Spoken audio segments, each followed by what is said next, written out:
जनवरी महीना था। पूरा प्रयागराज आस्था, भक्ति और आध्यात्मिक ऊर्जा से सराबोर था। लाखों करोड़ों श्रद्धालु संगम के पवित्र जल में स्नान करने के लिए उमड़े थे। चारों ओर मंत्रोच्चारण, साधुओं की धुनी और घंटों की आवाजें गूंज रही थीं। मैं आरव, एक युवा पत्रकार, इस ऐतिहासिक आयोजन को कवर करने के लिए अपने चैनल की ओर से भेजा गया था। मेरी जिम्मेदारी थी कि मैं महाकुंभ से जुड़ी दिलचस्प कहानियां खोजूं और दर्शकों तक पहुंचाऊं। पहली बार इतने विशाल मेले को देखकर मैं स्तब्ध रह गया। यह सिर्फ एक धार्मिक आयोजन नहीं था, बल्कि भारतीय संस्कृति, परंपराओं और आस्थाओं का सबसे बड़ा संगम था। लेकिन मेरे मन में एक सवाल था, आखिर इस मेले की शुरुआत क्यों हुई? इसकी इतनी महत्ता क्यों है?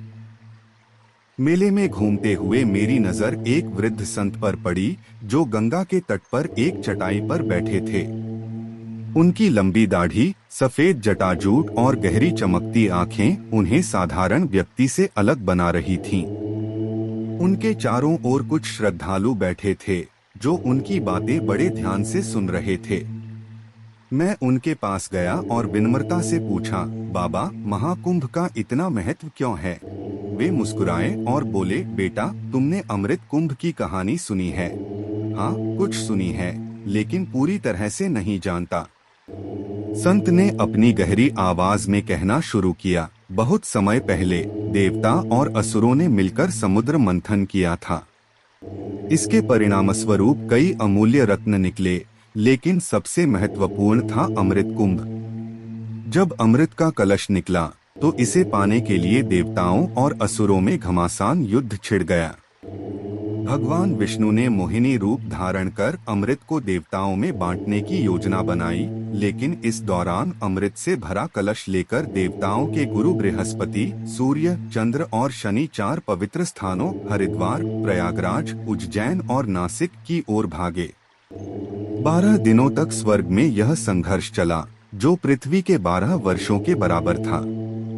इस दौरान अमृत की कुछ बूंदें इन चार स्थानों पर गिरी, और तभी से यहाँ हर 12 साल में महाकुंभ मनाया जाता है।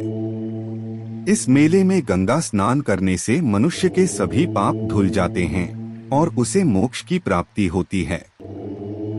मैं मंत्रमुग्ध होकर सुन रहा था। यह सिर्फ एक पौराणिक कथा नहीं थी, बल्कि आस्था और विश्वास की अद्भुत कहानी थी। अनोखा अनुभव। बाबा से बात करने के बाद मैं संगम के पास चला गया। वहां श्रद्धालुओं की भीड़ उमड़ रही थी। कुछ लोग ध्यान में बैठे थे, तो कुछ अपने पूर्वजों के तर्पण में लीन थे।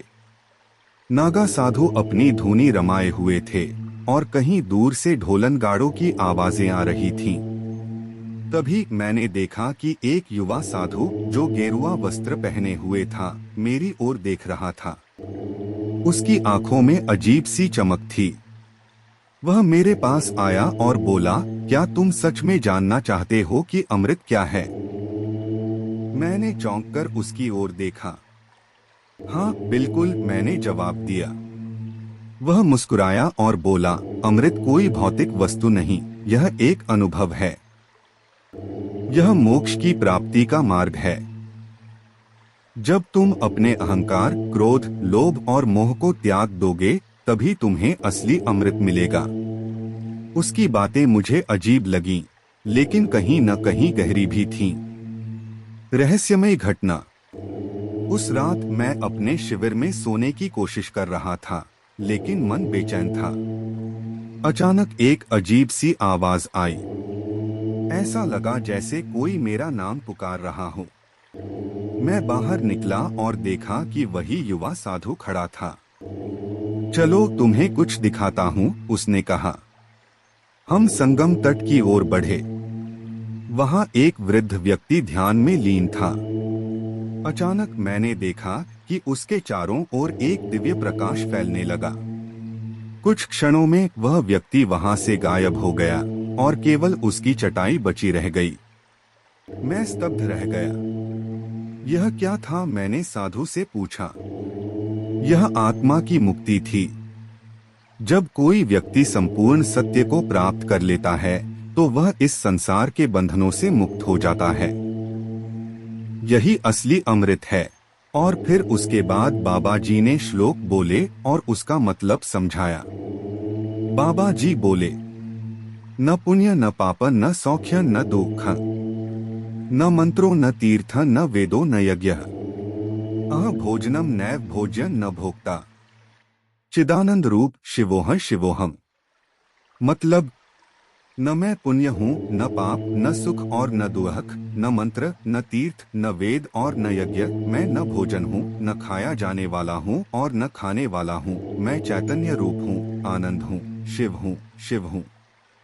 और फिर उन्होंने दूसरा श्लोक बोला, ध्याय नित्य महेश रजत गिरिनिभं चारुचंद्रावतंस, रत्नाकल्पोज्ज्वलांगण परशुमृगवराभितिहस्तं प्रसन्नम, पद्मासीनम समन्तात स्तुतमर्गणैर्व्याघ्रकरित्ति वसान, विश्वाद्य विश्ववंद्य निखिल भयरम पंचवक्त्रं त्रिनेत्रम। मतलब, चांदी के पर्वत के समान जिनकी श्वेत चमक है, जो सुंदर चंद्रमा को आभूषण के रूप में धारण करते हैं, रत्नमय अलंकारों से जिनका शरीर उज्ज्वल है, जिनके हाथों में परशु, मृग, वर और अभय मुद्रा है, जो प्रसन्न है, कमल के फूल के आसन पर विराजमान है, देवतागण जिनके चारों ओर खड़े होकर स्तुति करते हैं, जो बाघ की खाल पहनते हैं, जो विश्व के आदि जगत की उत्पत्ति के बीज और समस्त भय को हरने वाले हैं, जिनके 5 मुख और 3 नेत्र हैं, उन महेश्वर का प्रतिदिन ध्यान करें।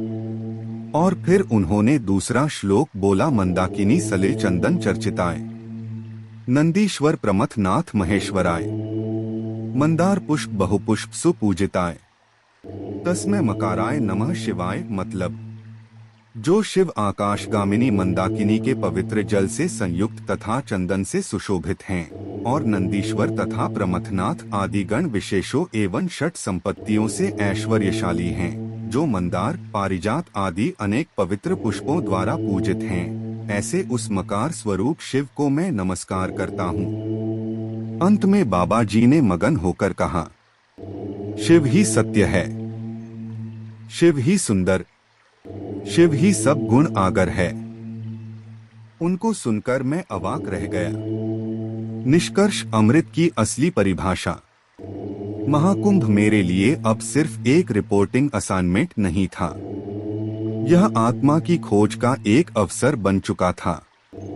मैंने महसूस किया कि अमृत सिर्फ एक पौराणिक कथा नहीं, बल्कि आत्मज्ञान की यात्रा का प्रतीक है। अगली सुबह मैंने संगम में डुबकी लगाई। जैसे ही जल ने मेरे शरीर को छुआ, मुझे लगा जैसे मेरे भीतर कुछ नया जन्म ले रहा हो। मैं वापस लौट आया, लेकिन अब मैं वही आरव नहीं था। मैं बदल चुका था।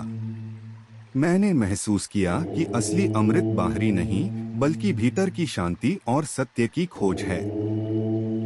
संगम के जल से बाहर आते ही मैंने गहरी सांस ली। ठंडी हवा मेरे चेहरे को छू रही थी और दूर कहीं घंटों की ध्वनि गूंज रही थी। महाकुंभ मेरे लिए अब केवल एक धार्मिक मेला नहीं, बल्कि आत्मा की खोज का संगम बन चुका था। मैं वापस अपने टेंट की ओर बढ़ा, लेकिन भीतर कुछ बदल चुका था।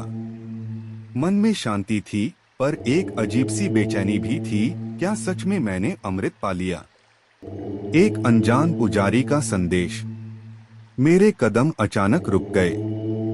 मेरे सामने एक बूढ़ा पुजारी खड़ा था। उसकी आंखों में अद्भुत चमक थी।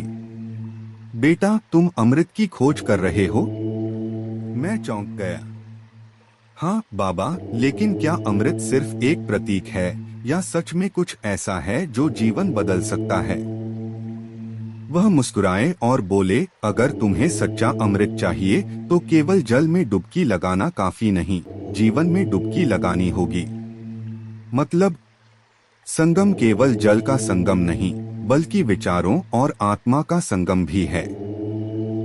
जब तक तुम अपने भीतर की गहराई में नहीं जाओगे, तब तक असली अमृत नहीं पा सकते। एक अनजान यात्रा। उनकी बातें सुनकर मैं कुछ सोचने लगा। क्या मेरा सफर यहीं खत्म हो गया था, या यह महज एक शुरुआत थी? अचानक मैंने निर्णय लिया, मुझे इस आध्यात्मिक यात्रा को आगे बढ़ाना होगा। मैंने अपनी नौकरी छोड़ने का फैसला किया। अब मेरा लक्ष्य केवल रिपोर्टिंग करना नहीं, बल्कि जीवन के गहरे रहस्यों को समझना था। मैंने अपना बैग उठाया और महाकुंभ छोड़कर हिमालय की ओर बढ़ने का निश्चय किया। वहां शायद कोई और संत, कोई और गुरु मुझे इस यात्रा में आगे ले जाने वाला था। क्योंकि असली अमृत बाहरी दुनिया में नहीं, बल्कि आत्मा की गहराइयों में छिपा था।